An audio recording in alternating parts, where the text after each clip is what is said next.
నిర్మలా సీతారామన్ ఈ పేరు వింటే అచ్చమైన తెలుగింటి ఆడపడుచు గుర్తొస్తుంది. ఆమె కట్టు బొట్టులో కూడా తెలుగుదనం ఉట్టిపడుతుంది. యావత్తు ప్రపంచంలో తెలుగువారు ఎక్కడున్నా వారికి ప్రత్యేక స్థానం సంపాదించుకుంటారు. అయితే ఇప్పుడు ఈ తెలుగింటి కోడలు దేశ రాజకీయాల్లో చరిత్ర సృష్టించింది.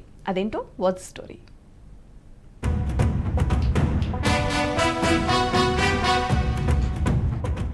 దేశ రాజకీయాల్లో చరిత్ర సృష్టించిన నిర్మలా సీతారామన్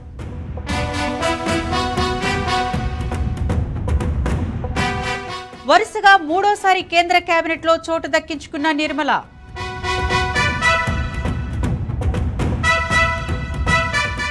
మూడు సార్లు కేబినెట్లో చేరిన ఏకైక మహిళా మంత్రిగా నిర్మల రికార్డు.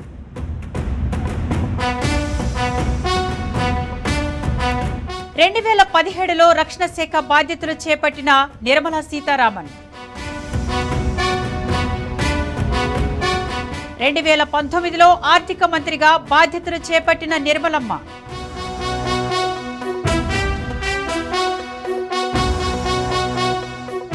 నిర్మలమ్మ పద్దులకు అరుదైన గౌరవం.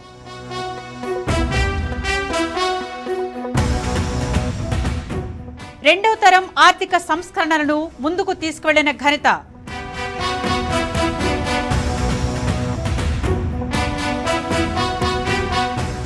నిర్మలా సీతారామన్.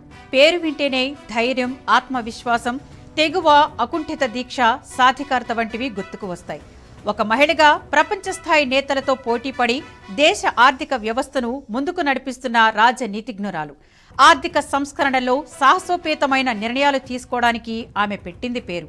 తొలిసారి రక్షణ శాఖ, ఆ తర్వాత ఆర్థిక శాఖ బాధ్యతలు చేపట్టిన తరువాత కూడా ఆమెపై కొందరు ప్రతిపక్ష నేతలు వ్యంగ్యాస్త్రాలు సంధించినా ఎక్కడా తగ్గకుండా ధైర్యంగా ముందుకు వెళ్లారు. మహిళా శక్తి అంటే ఏంటో యావత్తు ప్రపంచానికి నిరూపించారు. ఇటు దేశ రాజకీయాల్లో కూడా ఆమె చరిత్ర సృష్టించారు. నిర్మలా సీతారామన్ కేంద్ర కేబినెట్లో వరుసగా మూడోసారి చోటు దక్కించుకొని రికార్డు సృష్టించారు. 2 సార్లు కేంద్ర మంత్రిగా పనిచేసిన నిర్మలా సీతారామన్ మరోసారి ప్రధాని మోదీ కేబినెట్లో చోటు దక్కించుకున్నారు. దీంతో ఆమె వరుసగా మూడోసారి కేబినెట్లో చేరిన ఏకైక మహిళా మంత్రిగా నిర్మలా సీతారామన్ చరిత్ర సృష్టించారు. 2014లో తొలిసారి ప్రధాని మోదీ కేబినెట్లో పరిశ్రమలు, వాణిజ్య మంత్రిగా చేసిన నిర్మలా సీతారామన్ 2017లో రక్షణ శాఖ బాధ్యతలు చేపట్టారు. అనంతరం 2019 సార్వత్రిక ఎన్నికల తర్వాత అప్పటి ఆర్థిక మంత్రి అరుణ్ జైట్లీ అనారోగ్యానికి గురి కావడంతో నిర్మలా సీతారామన్ పూర్తిస్థాయి ఆర్థిక మంత్రి అయిన మహిళగా రికార్డుకెక్కారు. 2019 నుంచి దేశీయ ఆర్థిక రంగంలో మలివిడత ఆర్థిక సంస్కరణలను పరుగులెత్తించారు నిర్మలా సీతారామన్. ఆర్థిక మంత్రిగా నిర్మలా సీతారామన్ బడ్జెట్ను ప్రవేశపెట్టడంలో కూడా రికార్డు సృష్టించారు. గతంలో మాజీ ప్రధాని మొరార్జీ దేశాయ్ మాత్రమే సాధించిన ఘనతను తన సొంతం చేసుకున్నారు నిర్మలమ్మ. వరుసగా 5 బడ్జెట్లను సమర్పించిన మన్మోహన్ సింగ్, అరుణ్ జైట్లీ, చిదంబరం, యశ్వంత్ సిన్హా వంటి తన పూర్వీకుల రికార్డులను అధిగమించనున్నారు.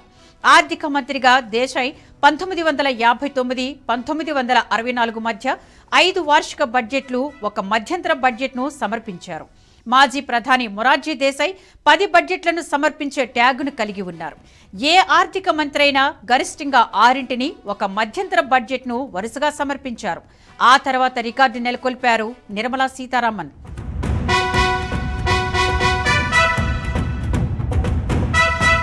ఆర్థిక మంత్రిగా నిర్మలమ్మ పదవీకాలం 2019 సాధారణ ఎన్నికల తర్వాత ప్రారంభమైంది.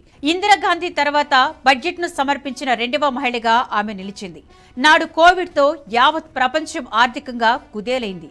కానీ ఆ క్లిష్ట సమయంలో ఎదురయ్యే సవాళ్లను నావిగేట్ చేయడానికి ఆమె విధానపరమైన చర్యలను అమలు చేసి భారత్ వేగంగా అభివృద్ధి చెందుతున్న ప్రధాన ఆర్థిక వ్యవస్థగా నిలబెట్టడంతో ప్రధాన పాత్ర పోషించారు.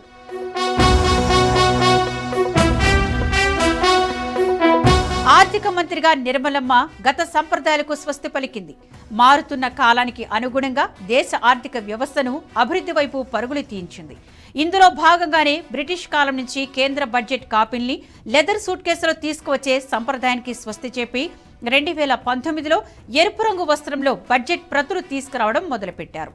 దీనిపై జాతీయ చిహ్నం ముద్రించి భారతీయ సంస్కృతికి తెరతీశారు. ఇక ఈమె హయాంలోనే డిజిటల్ బడ్జెట్ ప్రవేశపెట్టారు. ఇప్పటికీ అలాగే కొనసాగుతుంది. మరోవైపు కొత్త యాప్ కూడా లాంచ్ చేశారు. ఈ యాప్లోనే బడ్జెట్ గురించి పూర్తిగా తెలుసుకునే వీలు కల్పించారు.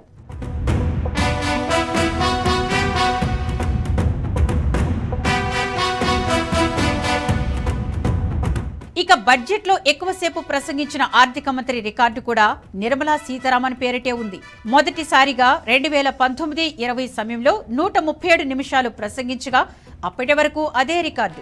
2020-21 సమయంలో ఏకంగా 162 నిమిషాలు ప్రసంగించి సరికొత్త రికార్డు సృష్టించారు నిర్మలా సీతారామన్. 2003-4లో 135 నిమిషాలు ప్రసంగించారు జస్వంత్ సింగ్. 2023 బడ్జెట్ సమయంలో 1:26 నిమిషాలు మాత్రమే ప్రసంగించగా అదే ఆమెకు చిన్న ప్రసంగం.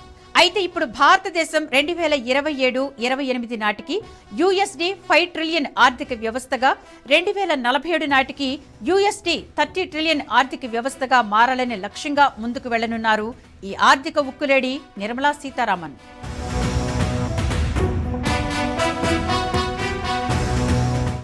ఈ వీడియో మీకు నచ్చినట్టయితే లైక్ చేయండి, 10 మందికి షేర్ చేయండి. అలాగే కామెంట్ల రూపంలో మీ అభిప్రాయాలను మాతో పంచుకోండి. Nationalist hub group of channels ను సబ్స్క్రైబ్ చేసుకుని తెలుగునాట జాతీయవాద జర్నలిజాన్ని ప్రోత్సహించండి. ఈ వీడియో కింద ఉన్న బెల్ ఐకాన్ పై క్లిక్ చేయడం మర్చిపోవద్దు.